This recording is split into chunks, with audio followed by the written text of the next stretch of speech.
Mesdames, Messieurs, bonsoir et bienvenue dans cette édition d'information à la une de l'actualité. Cette audience que le président de la République, chef de l'État, Ali Bongo Ondimba, a accordée au président de la commission de la CEMAC. Il a été question de cette institution sous-régionale dont le siège se trouve à Bangui en Centrafrique. La Centrafrique qui traverse en ce moment une crise politico-militaire. Le compte rendu de Bienvenue Miko Lambert Pori. Anissé Sababoubou. Pierre Moussa est venu échanger avec Ali Bongo Ondimba, le chef de l'État, président en exercice de la CEMAC. Les derniers développements de l'actualité en Centrafrique préoccupent au plus haut point les deux hommes. Bangui, siège de l'institution communautaire, connaît une situation sécuritaire précaire, avec des effets induits sur le fonctionnement de la structure. Il n'y a pas longtemps, j'avais déposé auprès du président un peu une feuille de route pour son mandat à tête de la CEMAC. Nous avons donc essayé de le survoler.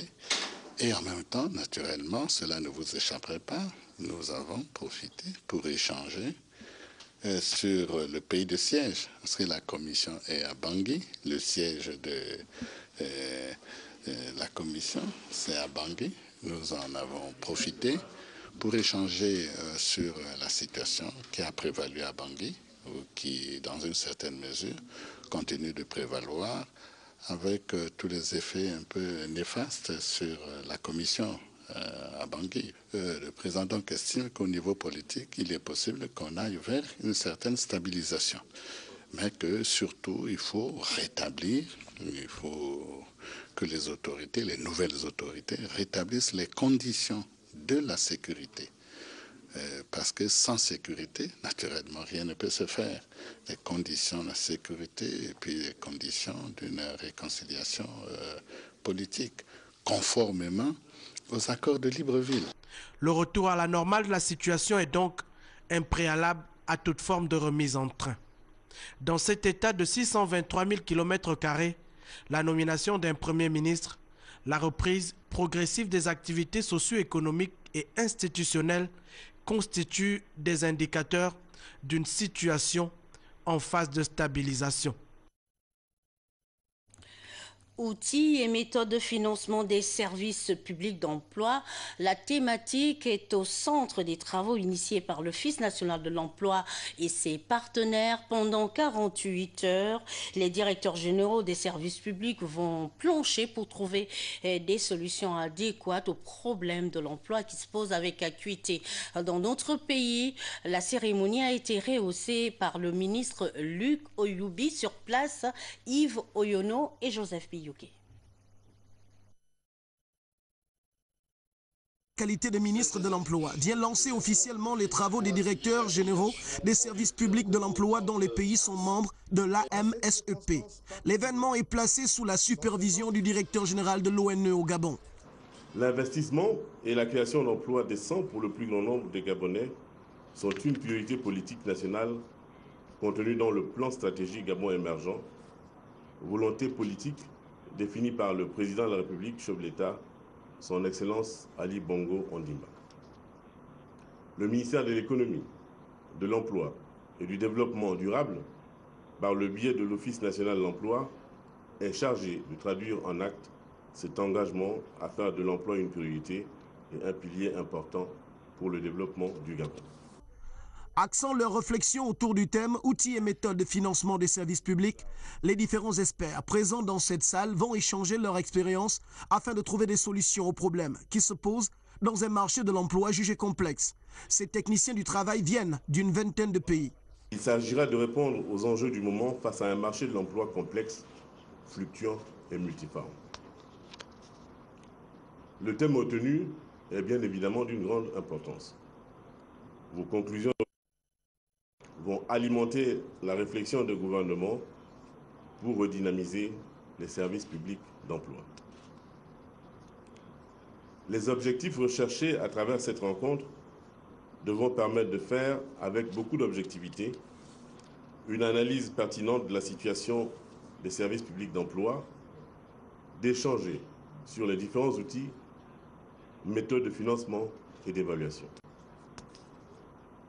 Je reste convaincu que cette rencontre apportera des propositions susceptibles de contribuer à la consolidation des politiques nationales d'emploi de nos différents pays et au renforcement des stratégies de lutte contre la précarité et l'exclusion sociale de nos concitoyens. Au sortir de ces travaux, Luc Oyubi a exhorté tous ses experts à ne ménager aucun effort pour trouver des solutions pertinentes à la hauteur de toutes les attentes. Cela conformément à la volonté de son gouvernement qui fait de l'emploi une priorité et un palier important pour son développement. Autour du directeur général de l'Office national de l'emploi, 2 jours suffiront pour atteindre cet objectif. Un atelier intermédiaire sur l'évaluation des capacités phytosanitaires se tient à Libreville. Ces travaux permettront aux experts du ministère de l'Agriculture et ceux du secteur privé de mettre sur pied une stratégie innovante pour une meilleure protection des végétaux. Pélagé Mboui, Yvette Okosa.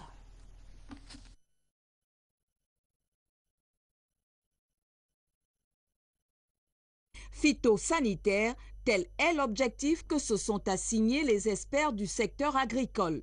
Des assises qui vont s'étaler sur 3 jours pour parvenir à une meilleure protection des végétaux. Les pays membres de la communauté économique des États de l'Afrique centrale, la CAC, et de la communauté économique et monétaire de l'Afrique centrale, la CEMAC, éprouvent des difficultés dans l'application des normes régissant la sécurité phytosanitaire des échanges internationaux des végétaux et produits végétaux.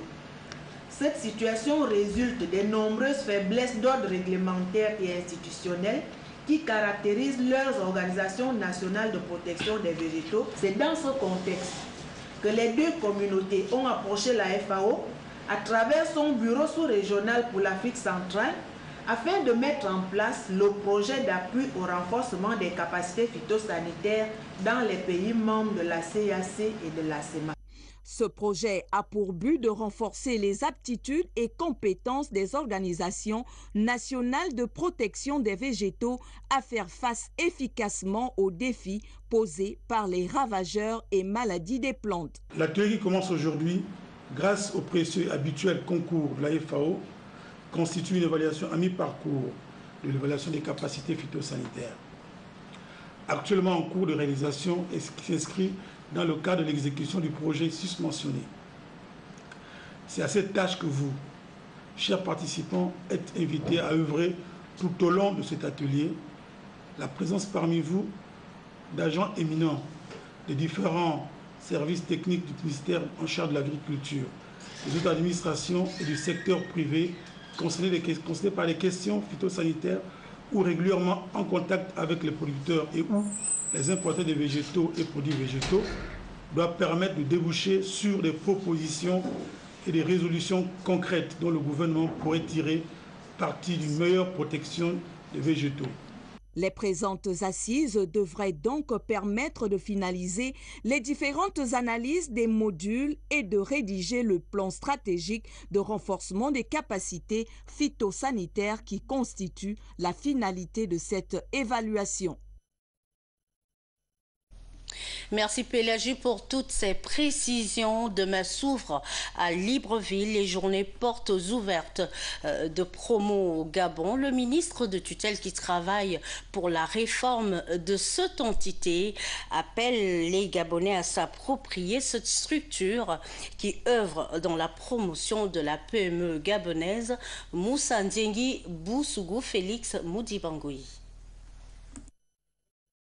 Le gouvernement s'est engagé à encourager les nationaux à s'intéresser au secteur d'activité relevant spécifiquement des petites et moyennes entreprises. L'objectif visé était, une fois les mécanismes de soutien mis en place, d'impliquer davantage les Gabonais dans les activités économiques de leur pays. Les PME gabonaises verraient leur capacité renforcée et seraient à même de concurrencer les entreprises étrangères. Nous avons besoin de renforcer l'agence Pomo Gabon parce que 40 ans après sa création, Pomo Gabon entend toujours être un acteur indispensable en matière de porteurs de projets tel que cela avait été voulu lors de sa création. Des réformes sont actuellement entreprises, à commencer par la révision de nos textes pour toujours demeurer un acteur stratégique pour la politique de l'émergence prônée par de la République, son Excellence Ali Bongo Ondimba. Après sa création, plusieurs événements ont hypothéqué le développement des PME et malgré les efforts entrepris pour promouvoir ce secteur, il reste encore faiblement occupé par les Gabonais. De même se pose le problème du chômage des jeunes qui rend nécessaire une politique d'incitation à l'auto-emploi par la création de petites et moyennes entreprises. Promo Gabon vient par exemple boucler une tournée de création des COPEC qui sont des coopératives d'épargne crédit. Cela s'est fait dans le Goué-Vindo, dans le Welentem, dans le Moyen-Ogoué et nous allons poursuivre dans les autres provinces. Promo Gabon a pour mission de promouvoir la création et le développement des PME gabonaises. Cela passe par l'information, la formation, la réalisation d'études de faisabilité, le suivi et l'encadrement des promoteurs. À côté des différents services opérationnels, il y en a deux principaux. Le service du conseil aux entreprises, porte d'entrée à Promo Gabon, et le service des études de vulgarisation. Dans la province de Logoué-Lolo, les responsables du PNUD sont allés soutenir les associations des réfugiés, les personnes vulnérables, un acte qui s'inscrit dans le cadre du projet de renforcement de la sécurité humaine organisé par les agences du système des Nations Unies au Gabon. C'est un sujet traité par Pélagie Mbouyowono, Yvette Okosa. La matérialisation du projet de renforcement de la sécurité humaine au cœur de cette visite de la délégation du PNUD dans le Goué-Lolo. Des subventions au profit des réfugiés constitués en association et aux autres personnes vulnérables de la localité. Je dirais, en tant que premier responsable administratif de la province, remercier du haut de cette tribune le gouvernement japonais qui, depuis un temps, ne cesse d'apporter son secours, son aide multiforme au gouvernement gabonais. Et cette aide se caractérise par sous nombreux aspects, dans le domaine de l'éducation, de la santé, etc. Un projet financé par le gouvernement japonais pour améliorer les conditions d'existence de cette frange de la population. Les fonds mis à la disposition des associations bénéficiaires visent essentiellement à leur permettre de se procurer divers matériels, des intrants et d'autres produits qui leur sont nécessaires pour mener à bien leurs activités respectives conformément aux besoins librement exprimés par elles-mêmes.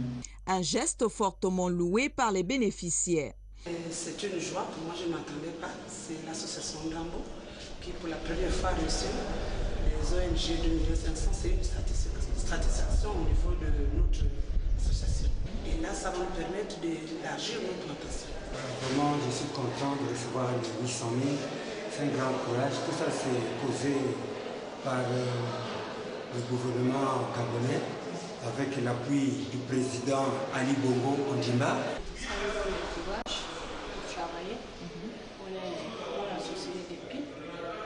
L'association va augmenter et on va travailler pour ensemble. Lancé en 2010, le projet rentre en effectivité en 2011. Il couvre déjà 5 provinces du Gabon, l'Estuaire, le Haut-Ogoué, le Goué-Lolo, l'Angounié et la Nyanga.